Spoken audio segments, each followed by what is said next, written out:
Saya Profesor Dr. Muhammad Lutfi, Dokter Gigi Magister Kesehatan sebagai Dekan Fakultas Kedokteran Gigi Universitas Airlangga periode 2020-2025.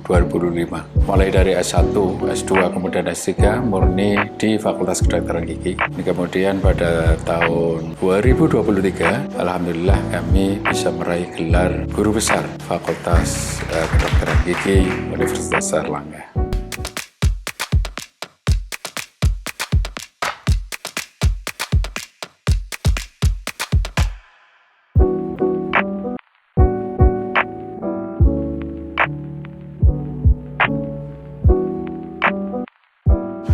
Jadi kalau kita lihat ini sejarah Fakultas Kedokteran Gigi dulu, bahwa pada tahun 1928 ini Fakultas Kedokteran Gigi atau yang dikenal dengan Stovits 1928 ini merupakan salah satu sekolah kedokteran gigi yang didirikan oleh pemerintah Hindia Belanda. Merupakan Fakultas Kedokteran Gigi tertua, hampir 95 tahun sejak berdiri pada zaman Belanda.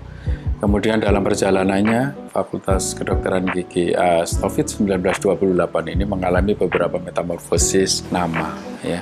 Yang pertama adalah pada tahun 42 sampai 45, nama Stovits berganti nama menjadi Ika Daiga Gusika, merupakan suatu perguruan tinggi Fakultas Kedokteran Gigi yang dikepalai oleh tentara Jepang pada saat itu. Kemudian berjalannya waktu setelah 45 juga mengalami suatu metamorfosis atau pergantian nama. Pada tahun 49 itu menjadi nama Lembaga Ilmu Kesehatan Gigi. Kemudian pada tahun 59 sampai sekarang baru berubah menjadi Fakultas Kedokteran Gigi Universitas Airlangga. Universitas Airlangga ini memiliki 14 program studi yang mana semuanya sudah terakreditasi unggul LAMPTKS. Satu program studi yang belum, karena ini merupakan satu program studi yang baru, kami dirikan pada tahun 2022 dan sekarang sudah mendapatkan akreditasi minimal dan sudah merekrut beberapa mahasiswa baru di sana. Dengan berjalannya waktu selama hampir 95 tahun ini, alhamdulillah Fakultas Kedokteran Gigi ini menjadi salah satu fakultas terbaik di Indonesia, bahkan di Asia Tenggara dan di Asia. Dan ini merupakan suatu wujud daripada semua stakeholder kita untuk terus berupaya untuk menjadikan Fakultas Kedokteran Gigi kita, Universitas Airlangga ini menjadi fakultas yang terrecognize baik nasional maupun internasional.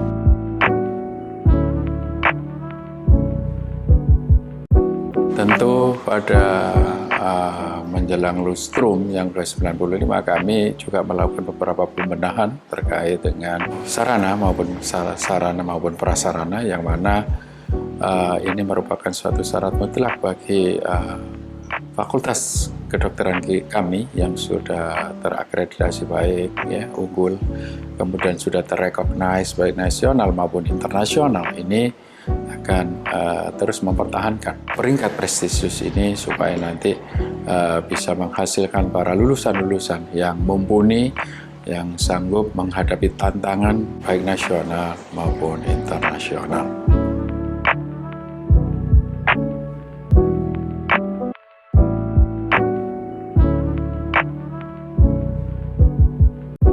Dalam melakukan satu kerjasama, memang pada awal sekitar 10 tahun yang lalu kita banyak melakukan satu proses kerjasama baik universitas-universitas dari negara Jepang. Waktu itu pertama kali dengan Hiroshima University, Tohoku Niigata Kagoshima, dan Tokyo University, karena memiliki suatu program akademik dan yang berkualitas, maka kami perlu untuk melakukan studi banding dan melakukan satu kerjasama di sana. Tentu dapat membantu meningkatkan kualitas pendidikan di institusi kami. Kemudian yang kedua, di negara Jepang ini merupakan suatu negara maju yang memiliki sumber daya dan kualitas teknologi yang sangat bagus, sehingga nanti kita bisa melakukan sharing di sana. dengan melakukan suatu proses riset bersama, melakukan suatu proses pembelajaran bersama, dan melakukan proses publikasi bersama, dan melakukan suatu proses-proses kegiatan akademis, praktikum, memakai fasilitas-fasilitas yang ada di sana, sehingga akan kita adopsi untuk Fakultas Kedokteran Gigi. Tetapi sekarang kita tidak hanya juga dengan Universitas Jepang, tetapi dengan negara-negara yang lain juga yang kita kembangkan untuk terus melakukan suatu proses kerjasama di sana. Misalnya di sini dengan Chosun, dengan Korea Selatan. Dengan Eropa juga kita lakukan pada tahun 2022, kita melakukan satu kerjasama, tentu termasuk ada double degree di sana, kita lakukan dengan Universitas Melbourne, Australia, dan Lathrop University. Kita juga melakukan ekspansi kerjasama juga ke universitas-universitas dunia lainnya di Eropa. Dengan Asia, kita juga melakukan dengan Malaysia. Dan tujuan semuanya ini adalah untuk menggali seberapa besar kemajuan-kemajuan di negara-negara yang sudah relatif bagus pendidikannya, akan kita lakukan suatu adopsi kalau itu memang nanti dengan mengkombinasikan beberapa kebutuhan-kebutuhan yang ada di Indonesia. Di era global tentu kita harus banyak berkolaborasi. Kita tidak bisa melakukan kerja secara sendiri. Oleh karena itu, kita telah menjalin dengan berbagai negara untuk tetap bisa bekerja sama dalam meningkatkan kualitas pendidikan di Fakultas Kedokteran Gigi Universitas Airlangga. Salah satu kerjasama itu alih teknologi misalnya. Jadi di negara-negara yang sudah maju di sana, katakanlah sudah melakukan satu metode, satu penelitian terhadap riset kolaborasi kita. Bagaimana kita nanti melakukan dengan peralatan-peralatan yang canggih dan modern, yang untuk itu nanti akan kita terjemahkan di wilayah kita. Kemudian kita lakukan satu publikasi bersama. Kami dari Universitas Airlangga melakukan satu publikasi bersama dengan universitas-universitas sister school kita, termasuk dari negara Jepang, dari negara Malaysia, ataupun dari negara-negara United Kingdom di sana. Kemudian dari aspek pendidikan, kami melakukan suatu kerjasama, yaitu mendatangkan tenaga-tenaga pendidik dari sana untuk memberikan suatu proses kuliah kepada anak-anak didik kita, sehingga anak-anak didik kita akan terpapar oleh internasionalisasi, kan begitu. Mungkin dan kita lakukan juga untuk melakukan suatu riset bersama di Indonesia dan di negara-negara sister school kita.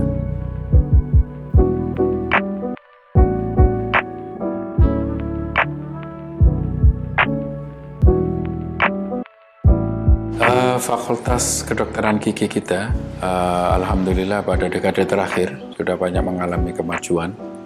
Artinya kita sudah terrecognize terbaik di Indonesia, nomor 2 di Asia Tenggara, dan nomor 17 di Asia. Dan kemungkinan kita membidik satu proses pemeringkatan kedokteran gigi by subject untuk tingkat internasional, yang kita masih menduduki peringkat 160 pada tahun 2022. 23 kemarin sudah naik lagi di peringkat 121, dan insya Allah nanti kita akan terus berpacu untuk menjadi yang terbaik. Dengan adanya suatu capaian itu, maka animo atau kecenderungan recognize dari satu masyarakat ini semakin besar. Minat untuk datang untuk mendaftar di Fakultas Kedokteran Gigi semakin besar pula. Oleh karena itu, kami kemarin pada tahun 2023, karena banyaknya peminat, kemudian akan kami tingkatkan proses perekrutan menjadi 300 mahasiswa dari 250. Dan ini tentu akan membuat kami terus berpikir keras untuk menambah beberapa fasilitas, baik fasilitas sarana maupun prasarana, supaya kita tetap bisa mempertahankan mutu dari lulusan Fakultas Kedokteran Gigi Universitas Airlangga ini. Jadi terlihat bahwa pada tahun kemarin begitu banyak persaingan dengan mengambil 300 itu tentu ada beberapa ribuan dari mahasiswa yang berkeinginan untuk kuliah di Fakultas Kedokteran Gigi tidak bisa masuk di Kedokteran Gigi Universitas Erlangga.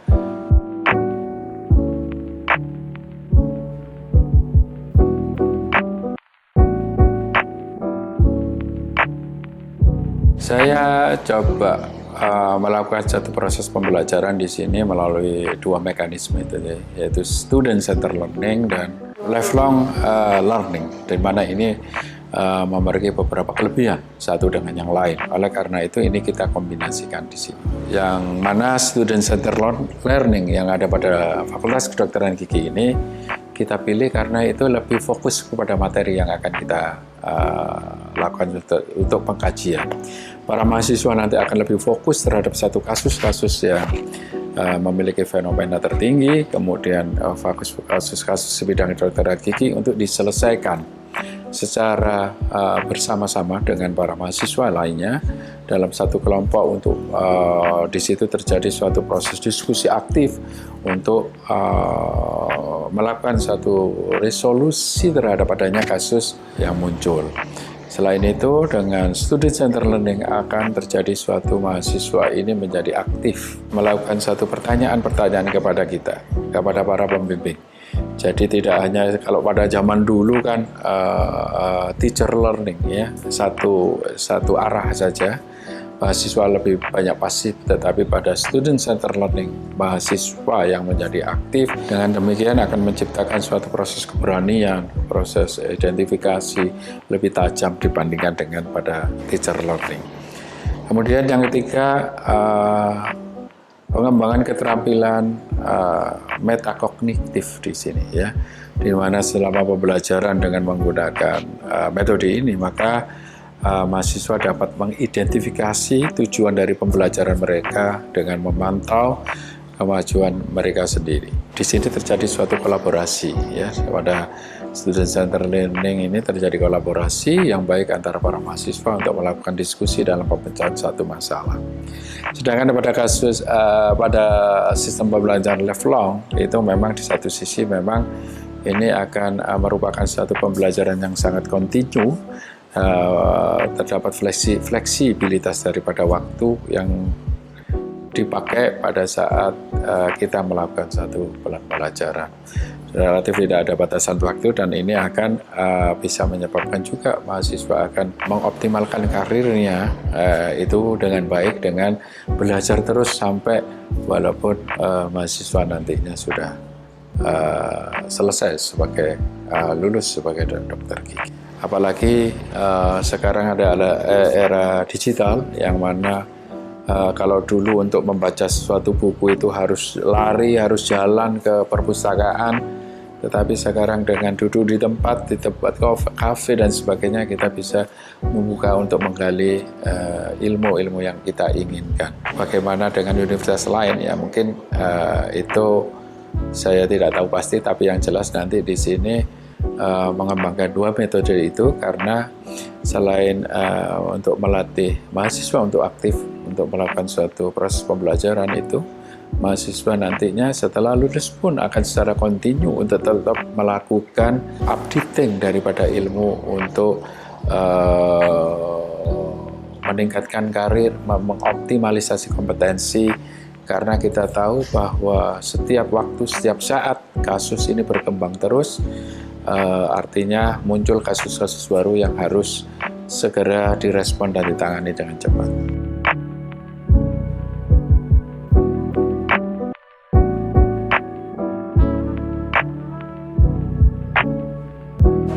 Banyak metode yang kita adopsi, salah satunya SCL tadi ya, Student Centered Learning. Itu merupakan salah satu metode yang kita adopsi supaya nanti itu bisa seperti yang saya jelaskan tadi, mahasiswa bisa mandiri, bisa menyelesaikan kasus secara mandiri dengan arahan, dengan bantuan daripada tutor pada saat mahasiswa.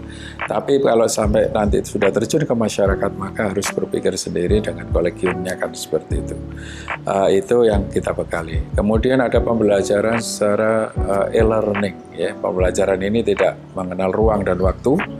Kita di sini bisa memanggil pembicara atau lecturers dari universitas luar negeri untuk memberikan suatu kuliah tamu di para mahasiswa, sehingga mahasiswa tahu perkembangan dunia tidak hanya di Indonesia itu seperti apa.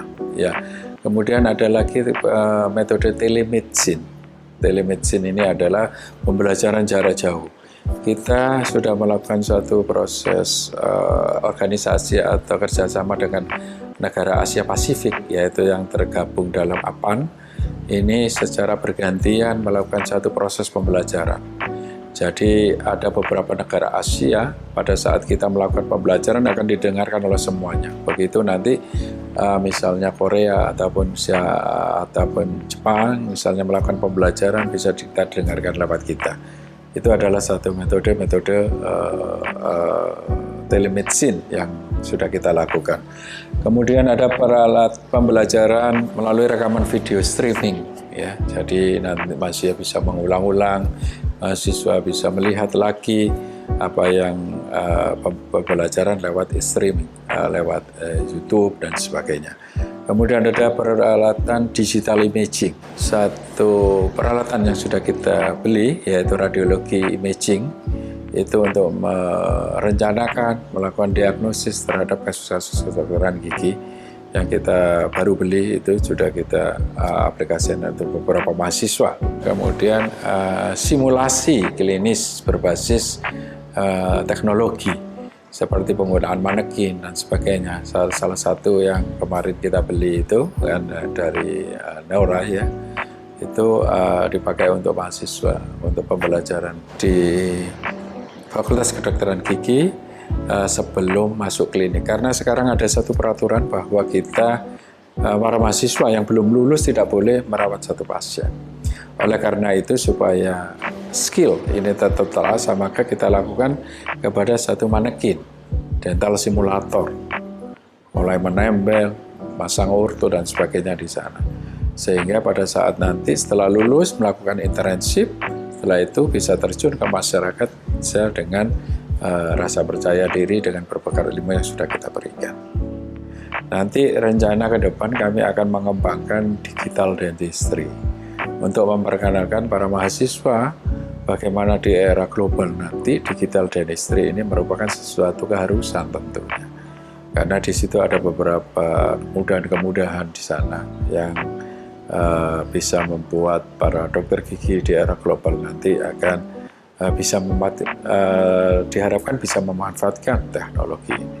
Mengingat kita memiliki beberapa banyak mahasiswa yang itu tentu menjadi suatu tanggung jawab kita untuk menyiapkan mereka untuk terjun ke masyarakat dengan ilmu yang mumpuni sehingga bisa melakukan satu proses resolusi masalah kesehatan khususnya di Indonesia. Beberapa tahun terakhir ini memang jumlah karies misalnya pada anak-anak balita itu meningkat sangat tajam, tidak turun-turun dari peningkatan itu hampir di 80-90%, dan di Indonesia ini memang merupakan kasus terbanyak di seluruh dunia, salah satu di seluruh dunia. Oleh karena itu dalam rangka kebijakan pemerintah tentang Indonesia pada tahun 2030 bebas karies itu, ya tentu harus kita mulai dari pendidikan.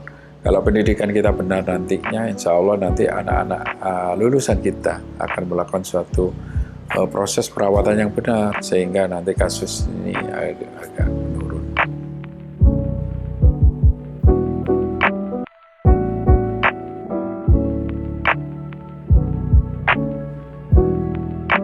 Saya rasa itu adalah hubungan yang saling menguatkan.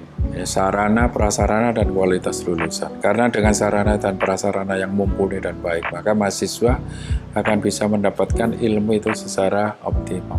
Ya, dengan peralatan-peralatan bantuan untuk pembelajaran, misalnya dental simulatornya yang memiliki kualitas yang baik, kemudian alat-alat penunjang penelitiannya memiliki kualitas yang baik, ya.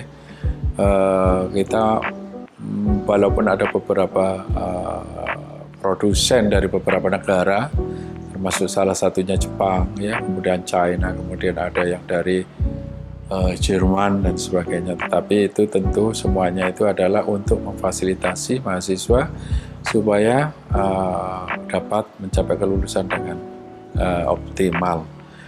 Kemudian dengan peralatan-peralatan yang mendekati dengan aslinya, katakanlah misalnya alat-alat peraga dan sebagainya, sehingga akan menambah keterampilan dari mahasiswa itu sebelum terjun kepada masyarakat nantinya.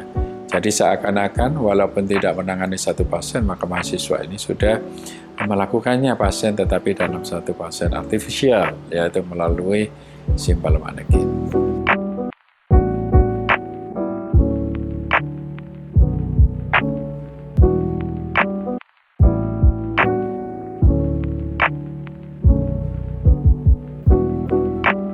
Ya, sebagai akademisi, di samping melakukan suatu tridharma, yaitu pendidikan, pengajaran, dan penelitian, tentu kami harus menyebarkan beberapa ilmu yang telah kami peroleh.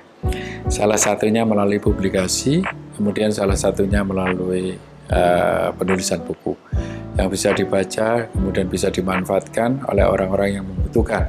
Dengan harapan karya-karya saya melalui publikasi ataupun melalui buku dan sebagainya itu merupakan sesuatu yang bisa membantu para masyarakat untuk mengoptimalkan kesehatan khususnya di bidang kedokteran gigi. Diawali dari saya masuk pada tahun 1996 sebagai staf kedokteran gigi. Di situ memang ada beberapa tugas-tugas yang harus saya selesaikan. Salah satunya adalah melakukan tridharma, kemudian menulis buku. Dari situ kami mulai belajar.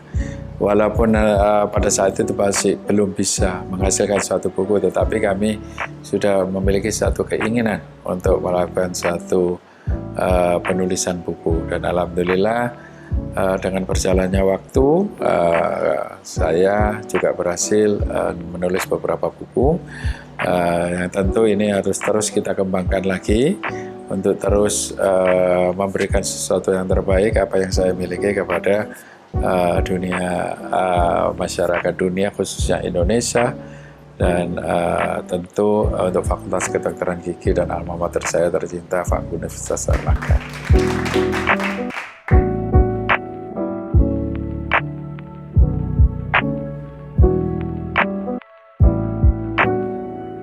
Sebetulnya kalau boleh flashback ke belakang, ya, karena waktu itu memang kan sistem penerimaan itu kebetulan memang saya berada di posisi Departemen Mata Kuliah Dasar, sehingga arah-arah buku saya itu ke arah imunologi, mikrobiologi, imunologi. Di sana saya harus mengubah banyak peran-peran daripada sistem imunologi itu. Seandainya ini berarti kemarin saya di klinik, ya saya lebih cenderung ke arah ortodonsi sebetulnya. Di sana saya berpikir bahwa ortodonsi ini merupakan sesuatu yang penting, bisa membantu memperbaiki oklusi yang tidak normal dalam satu rongga mulut, sehingga saya harap itu nanti bisa memberikan suatu kontribusi pada masyarakat yang besar. Tapi saya melalui berbagai bidang apapun, misalnya tidak harus spesialis dan sebagainya, dengan keilmuan yang sudah saya peroleh ini, saya berharap nanti bisa memberikan kontribusi yang juga bisa dimanfaatkan oleh masyarakat luas. Salah satunya adalah bagaimana membahas peran imun sistem kita. Karena imun sistem di dalam tubuh kita ini merupakan sesuatu yang berperan sangat penting Terjadinya suatu penyakit ataupun disease itu dimulai dari salah satu penyebab imun sistem. Kalau imun sistem bagus, maksimal, maka berbagai penyakit, paparan bakteri, virus maupun jamur, itu bisa diatasi oleh imun sistem. Oleh karena itu penting bagaimana mengoptimalkan peran imun melalui sel-sel neutrofilnya, makrofagnya, atau sel-sel atau antibodi yang kita punyai, antibodi yang dibentuk oleh sel T maupun sel B dan sebagainya, itu merupakan sesuatu yang apabila kita optimalkan maka insya Allah segala penyakit akan bisa diatasi. Timbulnya penyakit karena itu sudah tidak bisa mampu mengatasi, sehingga terjadi pertumbuhan mikroba yang berlebihan dan menghancurkan jaringan di dalam tubuh kita. Dan kalau kajiannya itu tidak akan selesai, itu ya. Kami hanya sepotong untuk mempelajari bagaimana sel-sel innate immunity, sel-sel yang ada di dalam tubuh ini, innate immunity ini bisa bekerja secara maksimal melalui berbagai nutrisi atau proses keseimbangan kita dalam melakukan suatu aktivitas. Itu salah satunya bisa menyebabkan naik dan turunnya dari imunitas kita.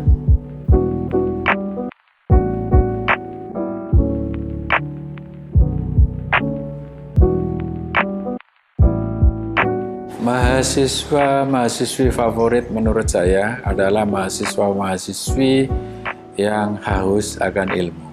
Ya. Seperti pada saat melakukan satu bimbingan dan sebagainya, kita tahu bahwa bagaimana effort dari satu mahasiswa itu. Kemudian pada saat melakukan proses perkuliahan, bagaimana atensinya, ketertarikannya, ya. Bagaimana dia melewati masa-masa asesmen, kemudian sampai dengan sanggup melakukan atau mempertahankan proses karya ilmiah yang telah ditulis di hadapan para dosen untuk sidang misalnya. Nah, itu kalau mahasiswa-mahasiswa yang aktif untuk mengupdate ilmunya itu yang menjadi favorit saya.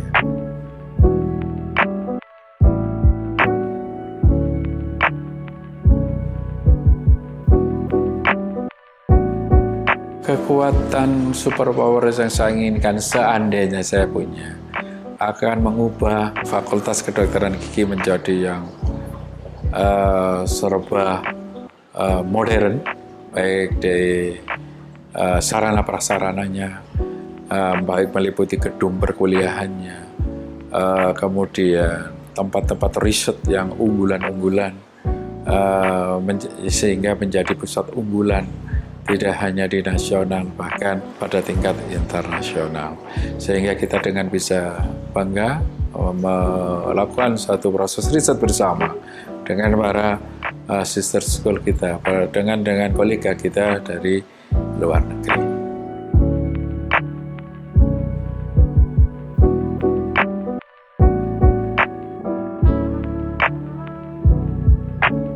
Dengan cara menciptakan satu pendidikan, bagaimana kami berpikir bahwa pendidikan ini bisa terjangkau, pendidikan ini bisa dinikmati oleh seluruh warga, termasuk di daerah-daerah terpencil, sehingga dengan ilmu itu bangsa kita akan bisa melakukan suatu perbaikan-perbaikan yang akan kembali untuk Indonesia.